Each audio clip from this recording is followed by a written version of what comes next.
Hello friends, welcome to Suki vlogs. இன்றைக்கி நம்ம சேனலில் பொட்டேட்டோ மசாலா ஃப்ரை எப்படி பண்ணலான்னு தான் பார்க்க போகிறோம். ஆல்ரெடி நம்ம சேனலில் கிறிஸ்பியான ஃப்ரெஞ்ச் ஃப்ரைஸ் மாதிரி ஒரு ஃப்ரை பார்த்துருந்தோம். இப்போ நல்ல ஒரு பொட்டேட்டோ மசாலா போட்டு நல்லா ஃப்ரை பண்ணுறது எப்படின்னு பார்க்கலாம் வாங்க. அதுக்கு ஃபஸ்ட்டு நான் ஒரு 3 உருளைக்கிழங்கு எடுத்து நல்லா 2ஆக கட் பண்ணி தண்ணியில் வேக வச்சு எடுத்துட்டேன்.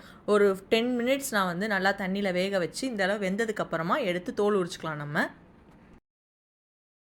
இப்போது அதோட தோலெல்லாம் உரிச்சாச்சு. இந்த ஒரு பீஸை 4-5 பீஸாக நமக்கு தேவையான சைஸ் அளவு க்யூபாக கட் பண்ணிக்கலாம்.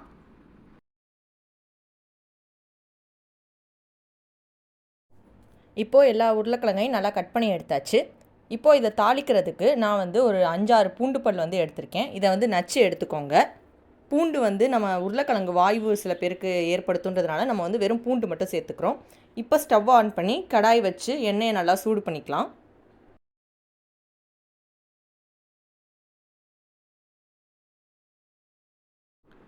எண்ணெய் நல்லா சூடானதுக்கப்புறமா நம்ம நச்சு வச்சுருந்த பூண்டு போட்டு நல்லா ரோஸ்ட் பண்ணி எடுத்துக்கலாம்.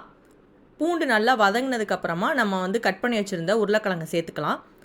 சேர்த்துட்டு அதை நல்லா ரோஸ்ட் ஆகட்டும். அதாவது நல்லா வெளியிலலாம் நல்லா ஒரு கிறிஸ்பியான லேயர் ஃபார்ம் ஆகிற அளவுக்கு நல்லா ரோஸ்ட் பண்ணி எடுத்துக்கணும். கேஸை நீங்கள் ஃபாஸ்ட்லேயும் வச்சுக்கலாம். ஃபாஸ்ட்டில் வச்சுட்டு நான் கொஞ்சம் கருகிற மாதிரி இருந்தால் நீங்கள் சிம் பண்ணிக்கோங்க. நல்லா மூடி போட்டு எண்ணெய் பத்திரம்னா கொஞ்சம் கொஞ்சம் எண்ணெய் விட்டு நல்லா ஃப்ரை பண்ணிக்கோங்க. கொஞ்சம் நிறையா எண்ணெய் தேவைப்படும் தான் இந்த உருளைக்கிழங்கு மசாலா ஃப்ரைக்கு. ஏன்னா அப்போ தான் நல்லா ரோஸ்ட் ஆகும். அப்போ தான் வெளியில் நல்லா கிறிஸ்பியாகவும் உள்ளே நல்லா ஒரு சாஃப்டாகவும் நல்லா சாப்பிட்றதுக்கு நல்லாயிருக்கும். ஸோ அது மாதிரி நம்ம ஃப்ரை பண்ணி எடுத்துக்க போகிறோம். இப்போ பார்த்திங்கன்னா ஓரளவு கிறிஸ்பி ஆகிடுச்சு. பட் இன்னும் நல்லா கிறிஸ்பி ஆகணும். அதுக்காக நான் கொஞ்சமாக உப்பு சேர்த்துக்கிறேன். உப்பு சேர்க்கும்போது நல்லா உருளைக்கிழங்கும் நல்லா வெந்து வரும். நல்லா கிறிஸ்பியான லேயரும் ஃபார்ம் ஆகும். உப்பு சேர்த்துட்டும் நல்லா அந்த ரோஸ்ட் ஆகிற அளவுக்கு நல்லா வேக வச்சு நல்லா எடுத்துக்கோங்க. இப்போ பார்த்திங்கன்னா தெரியும் நல்லாவே ரோஸ்ட் ஆகி வந்துருச்சு. இன்னும் கொஞ்சம் நேரம் கூட நான் நல்லா ஃபாஸ்ட்டில் வச்சு நல்லா முருகிற அளவு நான் வறுத்து எடுத்துக்கிட்டேன். மேல் லேயர் பார்த்திங்கன்னா நல்லா முருகலாக வந்துருச்சு. உள்ளே நல்லா சாஃப்டாக இருக்கும். இப்போ நான் இந்த பொட்டேட்டோ மசாலா ஃப்ரைக்கு நான் ஒரே ஒரு இன்க்ரீடியன்ட் மசாலா தான் யூஸ் பண்ண போகிறேன். அது மிளகாத்தூள் மட்டும்தான். பூண்டு, மிளகாய்த்தூள் இது 2 இன்க்ரீடியன்ட் மட்டும்தான் இந்த பொட்டேட்டோ ஃப்ரைக்கு. நீங்கள் நல்லா கொஞ்சம் தேவையான அளவு எண்ணெய் மட்டும் கொஞ்சம் ஊற்றி நல்லா கரெக்டான சால்ட் கரெக்டான மிளகாப்பொடி உங்கள் வீட்டில் எந்த அளவு போடுவாங்களோ அந்த அளவு போட்டுக்கிட்டிங்கனாலே நல்லா சூப்பரான டேஸ்ட்டாக வந்துடும்.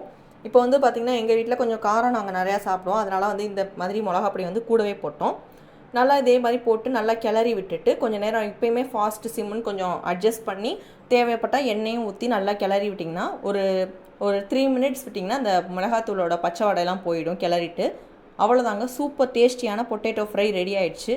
இதுபடி செஞ்சு உங்கள் வீட்டில் குழந்தைங்களுக்கு நீங்கள் சாப்பிட்டு பாருங்கள். செம்மையாக இருக்கும். ட்ரை பண்ணி பார்த்துட்டு எப்படி இருக்குன்னு கமெண்ட்டில் சொல்லுங்கள்.